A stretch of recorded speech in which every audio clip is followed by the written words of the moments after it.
start rolling and just video started. And then you can always like edit it out if you mess. Oh, it's going. Okay, great. Go, Kevin. Hello, my name is Kevin. This is Amy. I'm Autumn. I'm Razu. and we're presenting a video to you guys on how to deal with professional situations in the workplace. I'm going to begin by talking about how to ask more responsibility in the office. Why did you choose that? Why did I choose it? Yeah. Because I can tell you from experience, I've been in a situation many times where it's like, what do I do? And I ask for work, and guess what happens? They don't give me work. Mm-hmm. So I found her talking to my boss one day, and I asked her, is there a better way for me to ask for more assignments? And she was good pointers. Pretty much the thing she told me was most important was wear them down, which means don't just visit once a day. Visit them maybe once an hour or so. Go around the cubes, finding people who need things to be done, and just keep asking them, because eventually they'll get comfortable with you, and eventually they'll give you something to get you to stop bothering them. I'm in the position where I kind of want to ask for more responsibility at work, because we're getting all these new employees in, and they're starting to train, and it's I'm not training them, and I kind of want to be the one training them, Have you talked to the manager? No, because you're always nervous to talk to your manager. Talk to the manager anyway. Do it. He or she won't help you out unless you tell them what you want to do. Yeah. And if you have a good work ethic, they'll help you out. I have a good work ethic. I think I just need to express to them my interest. Definitely go and talk to them about it. Let me ask you one thing though. If you keep asking everyone for responsibility, do you think eventually they'll take advantage of you and just give you all of their work and just do it and not have work that they won't do any work after that? That's a possibility. How would you take care of that if that was the case? Well, that was the case. I mean, honestly, because right now I'm an intern right now, I would love to do everyone's job because it means more things I could do that might mean be cool, might still do something I really love to do, or maybe it's something I can put on my resume to make me look really good for my next career job. There you go. Okay. That's smart. Do you have any questions, Amy? Not really. I think you answered pretty much everything that was in my head. That's fine. Good. What's yours? My topic was how to complain about a coworker, which I picked because recently, before that, I had actually had a coworker complain about me, and she was actually a friend. So I was like, why didn't she just say something to me personally? Oh. Oh, wow. So she went to my boss, but my boss actually handled it very well with me. So I went and apologized to her because I think she felt like I offended her and I didn't mean to. But, if I was to ever complain about a coworker, it would be in an extreme situation only. They're just standing around not doing anything, talking to people, and then I'm having to do their work for them just so they don't look bad, and I already have enough to do myself. Yeah. So I would probably prefer just to go to the boss, take a side note, and just be like, hey, can I speak to you for a second? Go to the office, speak, because we have a private room at my job. Mm-hmm. I could just go in and be like, hey, I don't mean to sound, but is there anything I can do so you don't have to approach them? Because I feel like sometimes when people get approached by managers, they can get overwhelmed and upset.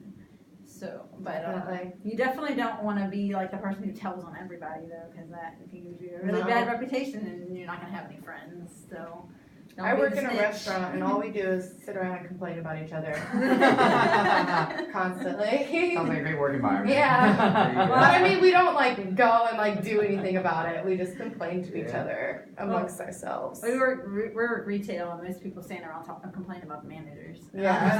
I'm just okay, because I'm not going to add anything in, because I'm not going to have something that somebody can use against me. Exactly. But I guess so for me, just the best way to complain about somebody would be just to step aside and talk to the manager, especially if you feel like they might be combative towards you. Mm-hmm. What was your topic?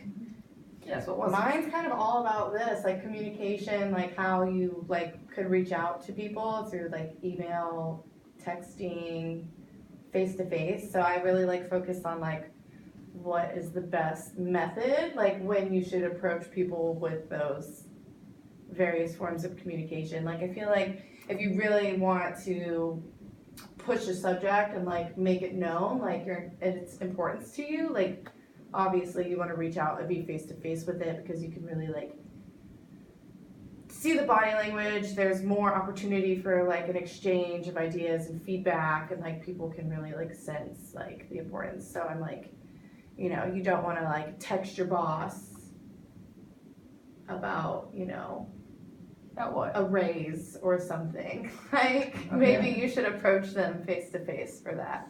Gotcha. That makes sense. Yeah.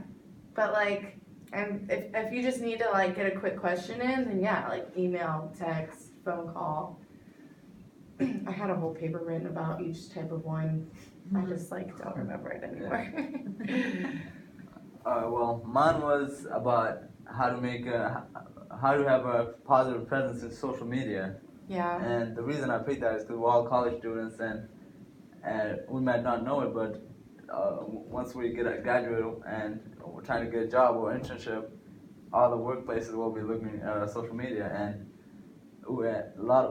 it's the most of the time. So what I found out is social media's negativity is not actually your own fault. Like, you have friends that post stupid things on your wall or talk about stupid things with you, and it gets around there. But Yeah. and anything, even if you delete it, social media, nothing gets out online. They're always there for. So what I found out, I was doing my research. One thing I found out, or I thought is very smart, is like having to know which friends to add in which platform. Like, for example, friends that make jokes all the time or that act stupid and stuff. You want to have them on like Snapchat or Instagram, where Yeah. the most professional will look. But at the same time, the people that can will give positive input about you and make it look good. You want to have them on Facebook or LinkedIn, where most companies will be looking at. Well, there's another thing you can do to protect yourself on Facebook too is only make you have to approve posts that other people try to post. Oh yeah, I learned that a long time ago. No. Ain't nothing going on my wall Until you say yes. Yeah, that's one of them. But it's still like sometimes you don't really pay attention to it to Yeah. get by. So that's one thing. And also, like, so sometimes and companies will not just look at your post; they'll also look at your friends' post and see what kind of people you associate yourself with to know you better. Yeah. Even before they even call you for interview, and that's the disaster when that's how most people don't even get interviewed nowadays, because the company knows everything about you before they even see you or even give you a phone interview. I don't say my friends.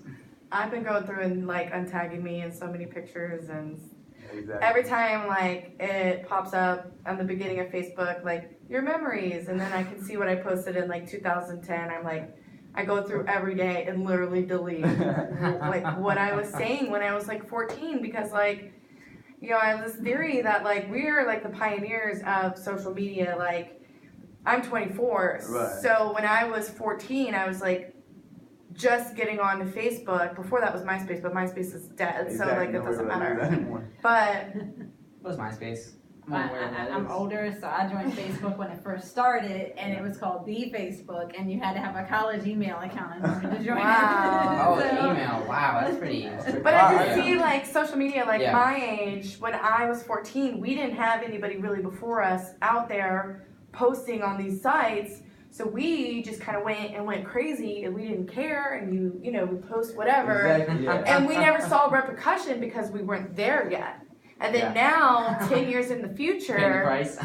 you see what Yeah. happens, and you see how it's so important. But back then, we didn't know it would be so important because we didn't know it was going to grow. Exactly. We Like- kind of thought it was gonna be like MySpace, one of the Yeah. other go away. But now it literally dictates like most people's everyday life. Exactly. Because you don't like she said, like when you were 16, you could be like, I hate my job, and then your job's gonna be like, well, I don't Yeah. need you here either. It's Exactly. So those crazy. kind of things is Ridiculous. mess. I think all of our topics went well together, though. Yeah, like Very well.